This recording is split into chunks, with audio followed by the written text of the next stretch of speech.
Iran ও ইসরায়েলের মধ্যে যুদ্ধবিরতি শুরু হয়েছে বলে জানিয়েছেন মার্কিন প্রেসিডেন্ট ডোনাল্ড ট্রাম্প। এটি লঙ্ঘন না করতে দুই পক্ষকে আহ্বান জানান তিনি। প্রথমে ইরান এবং এর 12 ঘন্টা পর ইসরায়েল যুদ্ধবিরতি শুরু করবে। তবে এ সময় ইরানের হামলা থেকে বিরত থাকবে ইসরায়েল। এরপরই পূর্ণ যুদ্ধবিরতি কার্যকর হবে। এর আগে মার্কিন ঘাঁটিতে হামলার আগে যুক্তরাষ্ট্রকে আগাম সতর্ক করায় ইরানকে ধন্যবাদও জানান তিনি। গত 13 জুন ইরানের পারমাণবিক ও সামরিক স্থাপনা এবং রাজধানী তেহরান সহ বিভিন্ন শহরে আকস্মিক হামলা চালায় ইসরায়েল। এতে দেশটির সেনাপ্রধান সহ বেশ কয়েকজন ঊর্ধ্বতন সামরিক কর্মকর্তা ও পরমাণু বিজ্ঞানী নিহত হন। জবাবে ইসরায়েলকে লক্ষ্য করে শতাধিক রকেট ও ক্ষেপণাস্ত্র ছোড়ে তেহরান। এতে তেল আবিব সহ ইসরায়েলের বিভিন্ন শহরে ব্যাপক ক্ষয়ক্ষতি হয়। এরপর থেকে ইরান ও ইসরায়েলের মধ্যে পাল্টাপাল্টি হামলা চলছিল। এরপর গত 22 জুন ইরানের 3টি পারমাণবিক কেন্দ্র লক্ষ্য করে বিমান হামলা চালিয়ে সরাসরি দেশটির সঙ্গে যুদ্ধে জড়ায় যুক্তরাষ্ট্র।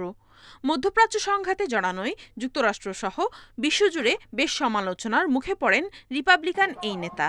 এমনকি ইরাক যুদ্ধের মতো যুক্তরাষ্ট্র আরেকটি ভুল করল এমন কথাও উঠে। ট্রাম্পের হুঁশিয়ারির তোয়াক্কা না করে সোমবার কাতার ও ইরাকের মার্কিন সামরিক ঘাঁটিতে ক্ষেপণাস্ত্র হামলা চালায় ইরান। সেই সঙ্গে ইরান ইসরায়েলের মধ্যেও চলতে থাকে পাল্টাপাল্টি হামলা। মার্কিন ঘাঁটিতে ইরানের হামলার পরই সুর পাল্টান মার্কিন প্রেসিডেন্ট। বলেন, এখন শান্তির সময়। ইরান ও ইসরায়েলকে হামলা বন্ধ করে শান্তির পথে ফিরে আসার আহ্বান জানান ট্রাম্প। ঘাঁটিগুলোতে হামলার আগে ইরান যুক্তরাষ্ট্রকে আগাম সতর্ক করায় কোনো হতাহত হয়নি জানিয়ে দেশটিকে ধন্যবাদও জানান তিনি। এরপরই সবাইকে চমকে দিয়ে ইরান ও ইসরায়েল পূর্ণ যুদ্ধবিরতিতে রাজি হয়েছে বলে ঘোষণা দেন ট্রাম্প। একে 12 দিনের যুদ্ধ আখ্যা দিয়ে দুপক্ষকে অভিনন্দন জানান তিনি। ট্রাম্প জানান, 12 ঘন্টার মধ্যে সংঘর্ষ থামাবে ইরান ও ইসরায়েল, আর 24 ঘন্টার মধ্যে পূর্ণ যুদ্ধবিরতি কার্যকর হবে। এই যুদ্ধ বহু বছর ধরে চললে গোটা মধ্যপ্রাচ্য ধ্বংস হয়ে যেত বলেও জানান তিনি।